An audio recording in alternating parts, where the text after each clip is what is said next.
Bonjour à tous. Je voudrais vous souhaiter la bonne année parce qu'on est la première journée de 2024. Et c'est sûr que cette année, ben, en tout cas, ça présage les prochains mois. D'après moi, on va avoir des mois assez forts. Habituellement, comme je vous avais déjà dit, le mois de janvier se trouve à être le mois qui indique la tendance de l'année. Mais je pense que avec ce qu'on a eu comme revirement au mois de ben, à peu près novembre, là, fin octobre, début novembre, là, un revirement assez extraordinaire avec beaucoup de volume.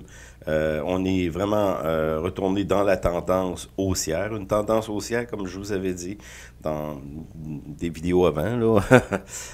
Une tendance haussière qui avait débuté à peu près vers le début de janvier 2023. On le voit sur les graphiques à long terme. Moi, ce que je fais tout simplement pour ma part, c'est que j'utilise un graphique, comme je vous ai dit souvent, un graphique à long terme, de semaine, avec les moyennes mobiles 13-40, tout simplement. Quelques autres oscillateurs, mais c'est pas ça la chose qui est la plus importante dans le suivi de tendance, c'est de regarder où se construisent les premiers pas d'une nouvelle tendance. Et si je regarde mon graphique, là, vous pouvez faire la même chose, faire le même exercice. Regardez un graphique hebdomadaire, on peut très très bien voir, par exemple, moi je prends 5 années, là, ça me donne un peu une idée sur la vue générale de la tendance, des tendances qui se sont formées, qui se sont construites et déconstruites. Et on a eu une tendance qui est partie après la COVID, là, mars, 20 mars, et ensuite on a eu une montée, là, on parle sur les indices principaux, là, une montée assez fulgurante jusqu'en fin 2021 et 2022 a été une année de correction assez importante.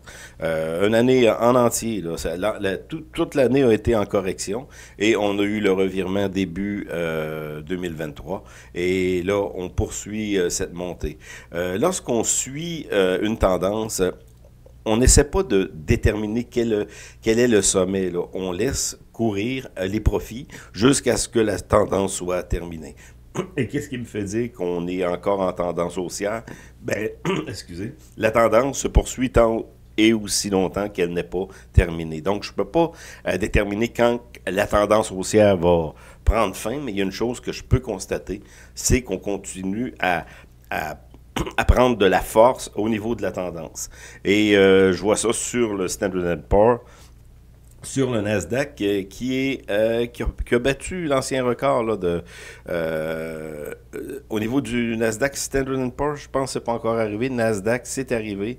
Au niveau du Dow Jones, c'est arrivé. Le Dow Jones est à un nouveau record de tous les temps. Donc, c'est assez important cette constatation-là, qu'on a un Dow Jones qui a dépassé les anciens sommets. Lorsqu'on voit ça dans une configuration graphique, ben, ça présage. C'est un présage là, de ce qui va arriver dans le futur et ça regarde très, très, très bien. C'est un nouveau sommet, donc on est en changement de tendance à la hausse. Il n'y a rien qui nous indique qu'en 2023, en tout cas en début 2023, là, on pourrait avoir une correction. Je pense qu'on pourrait avoir une correction peut-être à court terme, là, parce que dans le fond, on a eu beaucoup de joueurs qui sont rentrés dans le marché et là, on voit très très bien depuis novembre, c'est sans arrêt, la montée est sans arrêt. Là, donc, disons qu'on aurait besoin d'un peu respirer là, pour pouvoir reprendre son souffle et continuer la tendance. Donc, pour moi, là, il n'y a pas de... Il n'y a rien qui m'indique que la tendance va changer, en tout cas à moyen et long terme. Au contraire, on est rentré dans une tendance haussière. Et aussi, il y a le fameux VIX que je suis, là, qui se trouve être l'indice de la peur. Et puis, le VIX avait eu une petite montée à peu près vers justement fin octobre. Là. Et puis là, on pensait que le VIX était reparti. Encore les apocalypteux boursiers disaient que c'était la fin et qu'on aurait un crash. Un super grand crash, mais c'est pas du tout ça qui est arrivé. On a eu le changement de direction. Dans le fond, la tendance était haussière sur les indices et on se trouve à avoir eu une confirmation de cette tendance qui se poursuit à la hausse en regardant le VIX. Le VIX a chuté Et en ce moment, il est à 12, 13 là, dans ces coins-là. Et c'est le 20 qu'il faut surveiller. Le 20 points, là, c'est ça qui se trouve à être... lorsqu'on est en bas de ça, il n'y a pas de grand peur. Mais un marché boursier, comme vous le savez, ça ne fonctionne pas d'un coup, là, qu'on va atteindre un tel prix. Ben, il faut être patient. Et c'est surtout dans le suivi de tendance, je pense que c'est la plus grande vertu, être patient. Et ce que je voudrais faire aujourd'hui, vu qu'on n'a pas de marché, c'est tout simplement de vous parler de ça, justement, cette manière de faire, là, suivre les tendances. Moi, depuis des années, une vingtaine, 20, depuis 2000, ça fait 24 ans maintenant, que je travaille essayer de comprendre les marchés boursiers. C'est sûr que l'analyse technique, c'est quelque chose que peut-être 2 ans après, 3 ans après mes premières transactions à la bourse, là, c'est ce que j'ai utilisé. Je me suis planté souvent. Disons que j'ai été pendant les, bon, on va dire 10, 15 premières années, peut-être pas 15, mais 10 premières années assez perdant dans mes transactions. Mais il est venu un temps que j'ai compris que, dans le fond, tout le monde voyait les mêmes graphiques que moi. J'étais pas plus fin que personne, j'étais pas plus fou que personne. Tout le monde avait les mêmes informations que moi. Donc, ce que je devais faire, tout simplement, c'est m'ajuster au marché. J'ai beaucoup lu de livres ici. J'ai plein de livres de bourse, surtout sur l'analyse technique. L'analyse fondamentale m'a vraiment jamais intéressé beaucoup parce que, dans le fond, c'est de l'information qui est pas pertinente pour un marché vivant comme on a aujourd'hui, surtout en 2023-2024. On a toujours des transactions tous les jours, donc d'évaluer une entreprise, oui, ça peut être bon là, de savoir qu'une entreprise fait du profit, tout ça, mais surtout visuellement de voir sur un graphique. Comme je vous dis, j'aime mieux prendre un hebdomadaire. Mensuel, c'est encore mieux pour voir la tendance globale. Mais graphique hebdomadaire, ça nous donne vraiment une bonne indication à savoir si un marché est soit à la hausse, soit à la baisse, soit neutre. Et puis après ça, on embarque là-dedans. Donc, celui qui suit la technique de suivi de tendance, c'est tout simplement à partir d'un livre. Là, le site s'appelle trendfollowing.com. Que j'aime beaucoup, que je consulte beaucoup. Ben, il n'y a pas beaucoup d'informations là, nouvelles, là, mais il y a des blogs, il y a des personnes, des témoignages de personnes qui ont vraiment fait des gains là, faramineux au cours des années, et tout simplement par une simple technique de suivre les tendances et de ne pas sortir, c'est pas de détrading. Et le livre s'appelle Le trading directionnel par Michael Covel. Dans le livre, on n'a presque pas de graphique. Là, c'est vraiment... je mettrai le lien du livre là, dans le commentaire de ce podcast-là. En même temps, je mettrai le lien du graphique. Là, pourquoi que je pense qu'on est encore en montée. Là. C'est tout simplement un lien vers StockChart. Là. Je vais vous montrer tout simplement... peut-être 1 ou 2 graphiques pour vous convaincre qu'on est dans une tendance haussière. Et haussière, on est en ce moment dans une tendance haussière jusqu'à ce que cette tendance-là soit terminée. Mais vu qu'on a connu des nouveaux sommets, ça me permet de croire qu'on est encore, pour un petit bout en tout cas, dans la tendance haussière. Là, c'est sûr qu'on va avoir une correction, petite correction, là, c'est allé très rapidement ou du surplace un peu à court terme, mais moyen terme, long terme, ça regarde très, très bien.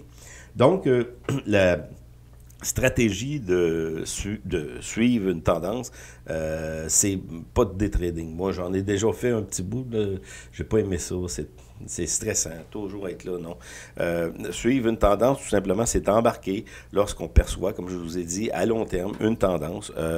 Moi, ce que j'ai perçu comme tendance, pas simplement moi, là, ceux qui justement, s'appliquent à suivre les tendances, puis on peut le voir par les volumes aussi, là, tout simplement, ont commencé à embarquer dans le marché lorsque ils ont perçu que la tendance baissière était terminée.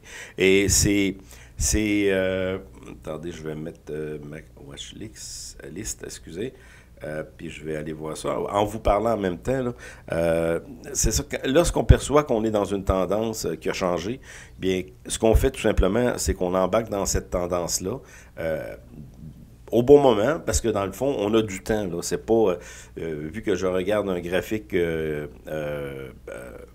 hebdomadaire, j'ai du temps pour embarquer dans la tendance. Là, c'est arrivé début 2023. Là. Moi, je suis rentré un petit peu plus tard, peut-être en mars, avril, mai. Et puis, comme de raison, la tendance a poursuivi sa montée.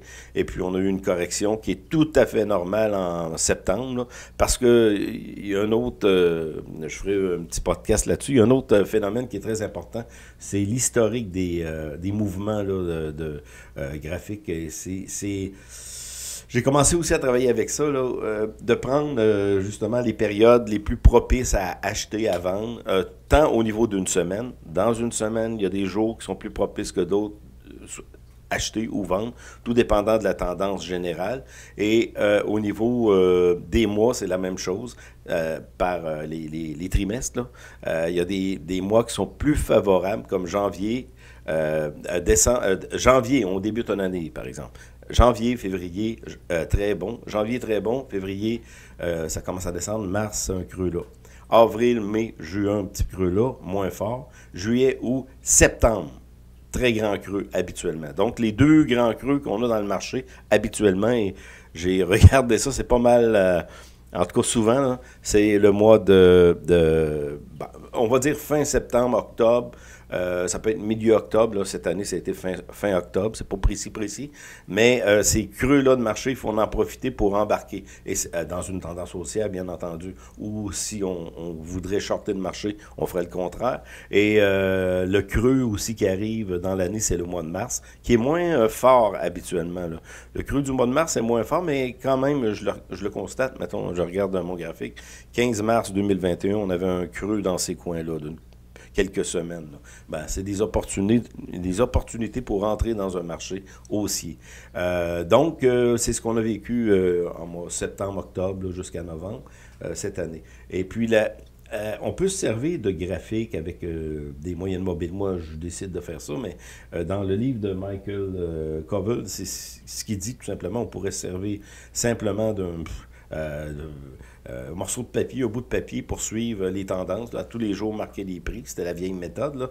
Donc, il n'y a pas vraiment de méthode. Je parle de... Il n'y a pas vraiment d'indicateurs miracles là, qui vont faire en sorte que tu vas gagner à tout coup ou perdre à tout coup. Les indicateurs, les oscillateurs, par exemple le RSI, moi je me sers du TRIX, RSI, le MAC aussi, là, c'est les 3-4 indicateurs stochastiques aussi, là, on pourrait regarder un jour ce que c'est, mais vous pouvez vous-même faire vos recherches, là, même je pourrais donner beaucoup d'informations sur mon site là-dessus, mais c'est des indicateurs qui m'aident beaucoup, surtout le RSI. Là. RSI, c'est un indicateur qui m'aide beaucoup à voir les cassures de tendance, mais dans le fond, le plus important, c'est les prix. C'est les prix. Regardez les prix, suivre les prix. Et puis, lorsqu'on est en mesure d'être capable de voir la tendance qui se décide, on suit la tendance tout simplement. Et puis, la plupart des grands fonds, tout ça, utilisent sur un graphique quotidien les moyennes mobiles 20, 50, 200. Donc, si tout le monde utilise les mêmes moyennes mobiles, ben, comme la 200 jours sur un graphique quotidien, ben, ça a une valeur très importante parce qu'on est tous des petits suiveux, des petits singes. Quand un part, les autres suivent. Bon, ben, c'est ça la bourse, tout simplement. Et la tendance se dessine de cette manière-là. Donc, on a eu du volume dans les entrées là, du Nasdaq, du Standard & Poor's. Il y a un indice qui est à la traîne, ça se trouve être les petites capitalisations. On a eu beaucoup de volume d'entrée et c'est pas encore, on n'a pas encore dépassé l'ancien sommet. Je pense que c'est le seul, en tout cas on n'est pas prêt. Et puis c'est pour ça qu'il y a beaucoup de volume lorsqu'on regarde moi je regarde l'ETF là, qui porte le symbole IWM tout simplement. Et vous regardez ce symbole-là là, qui se trouve avec les petites capitalisations, et on n'a pas encore eu une course très importante. Ce qui me porte à croire, c'est pour ça que je suis rentré abondamment dans cet indice-là, qu'on va avoir en 2020, 2024, là, on va avoir probablement une belle montée. Tout à l'heure, je ne sais pas si j'ai employé 2023 au lieu de 2024. Ça se peut très bien. Donc, tout ce que j'ai dit, c'est à propos de la nouvelle année 2024. Donc, c'est un peu ça que je voulais vous parler au niveau du suivi de tendance. Je pense que l'année 2024, là, 2024. Si j'ai dit 2023, excusez-moi, mais c'est 2024. Je pense qu'on va avoir beaucoup de gens qui vont s'intéresser au marché et c'est ce qui crée les mouvements. En ce moment, on a encore un peu un environnement là, très négatif au niveau de l'économie, puis un peu avec raison, avec la hausse des taux d'intérêt qu'on a dû subir durant un an et demi, un an et quart. Là, c'est terminé. Là, on voit très bien que ça se dessine. Les bons du Trésor rebondissent aussi. Donc, non, on s'en va du côté de la baisse des taux. Et même Powell, si c'était une stratégie qui avait été arrangée avec le gouvernement américain, on voyait quand même qu'il y avait un retournement dans les bons du Trésor. Et pour ça, c'est un indicateur que les taux d'intérêt étaient terminés. Et le dollar américain lui-même, comme je vous ai parlé dans le dernier podcast, en tout cas, sa montée, là, sa tendance à la montée est terminée. On voit qu'il y a eu le revirement. Donc, c'est ça, il faut apprendre à suivre les tendances tout simplement. Et la théorie dit que lorsqu'on embarque dans une tendance, on ne la quitte pas tant qu'on n'a pas de signaux qui sont clairs que la tendance est cassée. Donc, je vais vous mettre parce que mon site est en construction, mon nouveau site est en construction où je ne posterai pas d'articles d'actualité. C'est ce qui me prenait beaucoup de temps. Je vais poster tout simplement des informations pour vous aider à suivre les tendances, à me suivre aussi. Là. Donc, ça va être un site qui va être plus dynamique quand même parce qu'il y aura beaucoup d'informations, de statistiques, tout ça. Mais oui, c'est là-dedans que je m'en vais. Puis sur le commentaire de mon podcast d'aujourd'hui, je vais vous mettre le site Trading, Trend Following, et puis je vais vous mettre 2-3 graphiques pour vous montrer qu'on est en tendance haussière. Donc, on se revoit pour un nouveau podcast, probablement demain.